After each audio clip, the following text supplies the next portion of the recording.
Hello guys, welcome to my another new blog. আশা করি তোমরা সবাই ভালো আছো, আমিও ভালো আছি। আজকে একটা শপিং এর ব্লগ নিয়ে চলে এসেছি তোমাদের সাথে শেয়ার করার জন্য। তো এক্সাম চলছে, তার এর মধ্যে আমি বের হয়ে গেছিলাম একটু শপিং করতে, তোমরা দেখতেই পাচ্ছ। তো চলো শুরু করা যাক। তো প্রথমে আমি চলে গিয়েছিলাম একটু কাপড়ের দোকানে, এই যে সততা ক্লথ স্টোরে। আমার অনেকগুলো শাড়ি জমা হয়ে আছে যেগুলো ব্লাউজ বানানোর হয়নি জন্য আমি এখনো পড়তে পারতেছি না। তো এই জন্য প্রথমে চলে আসলাম একটু ব্লাউজের কাপড় নিতে। তো এই যে একটা কালো কাপড়, তারপর ওই যে ওখানে যে একটা কফি কালার দেখতে পেলে ওটা নিলাম, আর একটা রেড কালার নিলাম। তো এখানে দুই রকমের কাপড় ছিল, ভয়েল কাপড়ই আমি নিব। একটা মেবি 70 টাকা নাকি 80 টাকা করে গজ, আর একটা ছিল 110 টাকা করে গজ। তো ব্ল্যাকটা রেড কালারটা যেহেতু অলওয়েজ পরা হয়, তো ওগুলো আমি ভালো কাপড়টাই নিয়ে নিলাম। আর আমি একটা জামা বানিয়েছিলাম, সেটার পায়জামার কাপড়ও নিয়ে নিলাম সাথে। তো এই তো আপাতত জামা কাপড়ের সব কাপড় টাপড় কেনা শেষ। এখন ব্লাউজ যেহেতু বানাবো, আর এবার ভেবেছি যে ব্লাউজের সাথে ম্যাচিং করে একটু লেসও লাগাবো হাতাতে। সেজন্য চলে গেলাম চপলাতে। তো চপলাতে এসে দেখলাম অনেক ভিড়। তো আমরা কিছুক্ষণ দাঁড়িয়েছিলাম, দাঁড়িয়ে থাকার পর আমাদের লেস দেখাচ্ছিল। আর এখানে যে এত কেমিক্যাল সুতা, এই সেই হ্যান ত্যান, আমি খালি দেখছিলাম চারদিক তাকিয়ে তাকিয়ে। তো তারপর এই যে ব্ল্যাক কালারের লেস বের করলো। তো প্রথমে চিকন লেসগুলো বের করলো, বাট আমি একটু ওষার বা মোটা যেগুলো সেই লেসগুলো নিতে চাইলাম।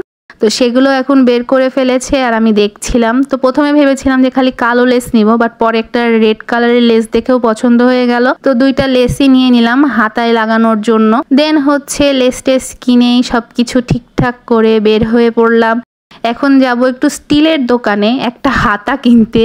মেইনলি ভাজাভুজি করা হয়, বাট এই ঝাঁঝরি হাতাটা আমাদের বাসায় নাই, এটার খুবই দরকার ছিল। তো এই হাতা কিনতে চলে গিয়েছিলাম। 3-4 দোকানে এই হাতা পাইনি, লাস্টে এই দোকানে এসে এই হাতাটা খুঁজে পেয়েছি। তো এটার প্রাইস মেবি ছিল 150 টাকা। আরো দুইটা ছিল, একটার প্রাইস ছিল 40 টাকা 80 টাকা। তো ওই দুইটা নেওয়া হয় নাই, পরে আমরা এই 150 টাকারটাই নিলাম। নিয়ে এখন চলে যাচ্ছি হাঁটতে হাঁটতে পাপোশের দোকানে। পাপোশ কিনতে হবে। তো পাপোশের দোকানে এসে তো অনেক পাপোশ, আমি তো কনফিউজড হয়ে যাচ্ছিলাম যে কোনটা নিব।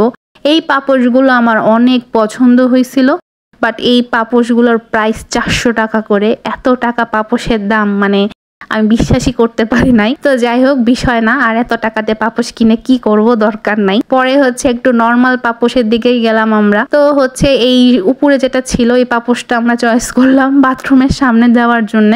সাথে এই পাপোশটাও নিয়ে নিলাম, এগুলোর প্রাইস ছিল 250 করে। দেন এখান থেকে ঘরেতে রাখার জন্য একটা পাপোশ নিব। তো এই যে বাদামি না, অফ হোয়াইট কালারের একটা নিয়ে নিলাম। তো আমরা 3টা পাপোশ নিলাম। নেওয়ার পর সেগুলোও সব প্যাকিং করে নিচ্ছিলাম। এখন পাপোশ টাপোশ কিনা শেষে চলে যাব একটু উত্তরা সুপার মার্কেটে কিছু কসমেটিক্স কেনাকাটা করতে। পাপোশের দোকান থেকে একটু সামনে গেলেই অপোজিটে যায় উত্তরা সুপার মার্কেট। তো আমরা তো এখানে এসে একটা আমি সানস্ক্রিন নিতে চেয়েছিলাম, সাকুরার গোলাপিটা, বাট ওটা নাকি শেষ হয়ে গেছে। তো বললাম যে তাহলে রেখে দাও, পরে এসে নিয়ে যাব। নীলটা নেই নাই। পরে একটা গ্লাস ক্লিনার নিলাম, একটা ক্লিনজিং ওয়াটার, তারপর একটা মেরিল নেইল রিমুভার। দেন একটা সুথিং জেল নিব। তো এই সুথিং জেলটা প্রথমে বের করে দিল, বাট এটা ওই মেড ইন কোরিয়ানটা ছিল না। পরে বললাম যে এটা না, আরেকটা। আর এই লিপস্টিকগুলো তোমাদের কার কার আছে? এই লিপস্টিকগুলো দেখে ভালোই লাগলো, বাট এই দিন লিপস্টিক নেই নাই। লিপস্টিক নিতে আরেকদিন যাব, যেদিনকে ওই সাকুরার ওই সানস্ক্রিনটা কিনবো সেদিনকে যাব।